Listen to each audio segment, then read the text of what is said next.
1623 की नमी और बेचैन वसंत में पेरिस के नागरिकों ने देखा कि उनके शहर की पत्थर की दीवारों पर रहस्यमय पोस्टर चिपकाए गए हैं। उस पोस्टर पर एक अजीब शांत अधिकार के साथ लिखा था, हम रोज क्रॉस के प्रमुख कॉलेज के प्रतिनिधि इस शहर में अपना दृश्य और अदृश्य निवास करते हैं।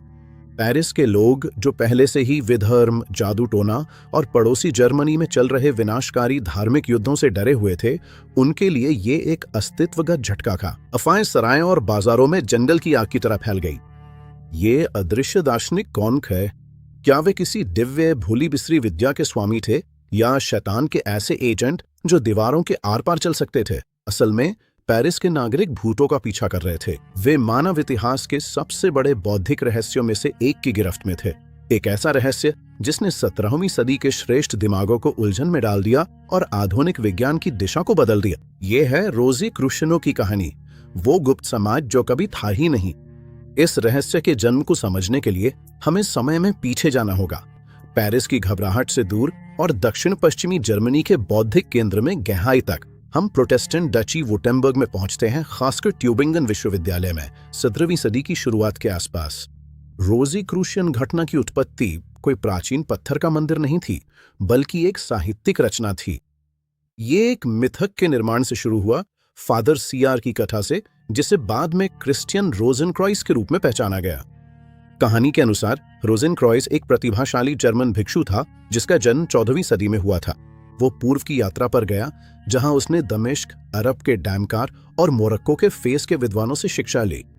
वहां उसने कथित तौर पर ज्ञान की एक एकीकृत प्रणाली में महारत हासिल की जो गणित, भौतिकी, रसायन विद्या और जादू को एक साथ जोड़ती थी। यूरोप लौटने पर उसने अपने साथियों का एक गुप्त संगठन स्थापित किया ताकि इस दिव्य प्रकाश को संरक्षित किया जा सके। वो प्रतीकात्मक रूप से 106 वर्ष की आयु में मरा और उसे एक अत्यंत जटिल, छिपी हुई अष्टकोणीय कब्र में दफनाया गया, जो पूरे ब्रह्मांड का एक सूक्ष्म रूप थी। लेकिन ऐतिहासिक दृष्टि से देखा जाए तो क्रिश्चियन रोजेनक्रॉइस कभी अस्तित्व में नहीं था। वो एक रूपक के रूप में गढ़ी गई रचना था, एक शानदार मिश्रित व्यक्तित्व जिसे प्रारंभिक वैज्ञानिक जिज्ञासा, हर्मेटिक दर्शन, यहूदी कब्बाला और सबसे महत्वपूर्ण कट्टर लूथरन धर्मशास्त्र को एक साथ जोड़ने के लिए बनाया गया था। वो पूर्ण विनाश की पूर्व संध्या पर आशा का प्रतीक था। मिथक छपाई प्रेस की शक्ति के माध्यम से सार्वजनिक वास्तविकता बन गया। 1614 और 1616 के बीच जर्मनी में 3 गुमनाम घोषणा पत्र प्रकाशित हुए जिन्होंने पूरे यूरोप में बौद्धिक तूफान ला दिया। सबसे पहले 1614 में फामा फ्रेटर्निटाटिस आया। इसने दुनिया के सामने गुप्त भ्रातृत्व के अस्तित्व की घोषणा की और फादर रोजेनक्रॉइस के जीवन का विस्तार से वर्णन किया। इसके बाद 1615 में कन्फेसियो फ्रेटर्निटाटिस आया, जिसने इस संगठन का और भी गहरा, अधिक धार्मिक बचाव प्रस्तुत किया। अंत में 1616 में अत्यंत नाटकीय और अति यथार्थवादी कथा the chemical wedding of Christian Rosenkreuz आई। इन ग्रंथों ने गुप्त जादू टोने का समर्थन नहीं किया था। इसके बजाय उन्होंने जोर शोर से एक रेफॉर्मातियो जेनेरालिस यानी समस्त मानव ज्ञान के सार्वभौमिक सुधार की घोषणा की। उन्होंने तर्क दिया कि वर्तमान विज्ञान, जो अरस्तु जैसे प्राचीन प्राधिकरणों के अधीन था, वो टूटा हुआ और भ्रष्ट हो चुका है। घोषणा पत्रों में दावा किया गया कि रोज क्रॉस के गुमनाम सदस्य प्रकृति और चिकित्सा की गहरी, शुद्ध समझ रखते हैं, जिसका उपयोग वे बीमारों को पूरी तरह निःशुल्क ठीक करने के लिए करते हैं। उन्होंने यूरोप के विद्वानों को आमंत्रित किया कि वे उनके साथ मिलकर दुनिया को एक नए प्रकाशित स्वर्ण युग के लिए तैयार करें। इन घोषणा पत्रों पर प्रतिक्रिया तुरंत, अराजक और अभूतपूर्व थी। यूरोप भर के विद्वान इस मायावी संगठन से संपर्क करने की बेताब इच्छा में डूब गए थे, लेकिन इसमें गहरी पेचीदगी थी। घोषणा पत्रों में कोई पता नहीं दिया गया था, कोई मुख्यालय नहीं था, न कोई सभा भवन, न ही कोई संपर्क नाम। इससे एक अनूठी ऐतिहासिक घटना की शुरुआत हुई। सैकड़ों आशावान उम्मीदवारों ने अदृश्य कॉलेज को संबोधित खुले पत्र प्रकाशित किए ताकि उनकी ओर ध्यान आकर्षित हो सके।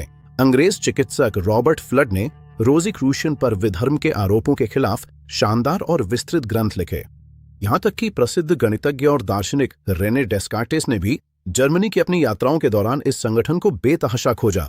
जब वे उन्हें ढूंढे बिना पेरिस लौटे तो उन्हें यह साबित करने के लिए काफी मशक्कत करनी पड़ी कि वे सदस्य नहीं हैं, और इस विरोधाभास पर हंसे कि रोजी क्रुशियन न होने का प्रमाण देने के लिए बस दिखाई देना ही काफी था।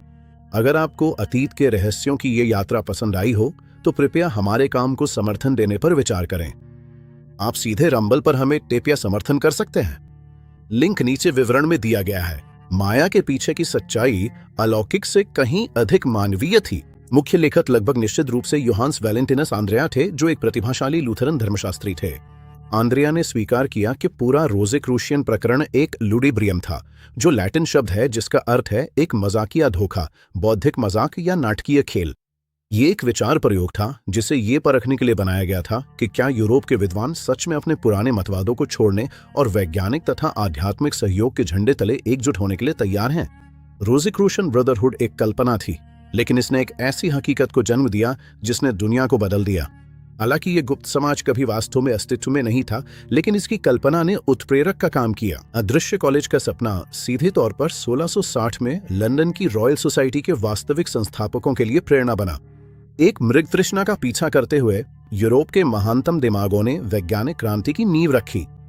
उन्होंने साबित कर दिया कि एक बौद्धिक मिथक भी भौतिक दुनिया को आकार दे सकता है। अदृश्य दार्शनिकों के पास दार्शनिक पत्थर नहीं था, लेकिन अदृश्य की खोज में उन्होंने मानवता को दृश्यमान दुनिया को और करीब से देखना सिखाया। 17वीं सदी इस यात्रा में हमारे साथ आने के लिए धन्यवाद। अगर आपको ये उच्च गुणवत्ता वाली डॉक्यूमेंट्री पसंद आई हो तो कृपया हमें रंबल पर समर्थन देने पर विचार करें। लिंक विवरण में है। अगली बार तक के लिए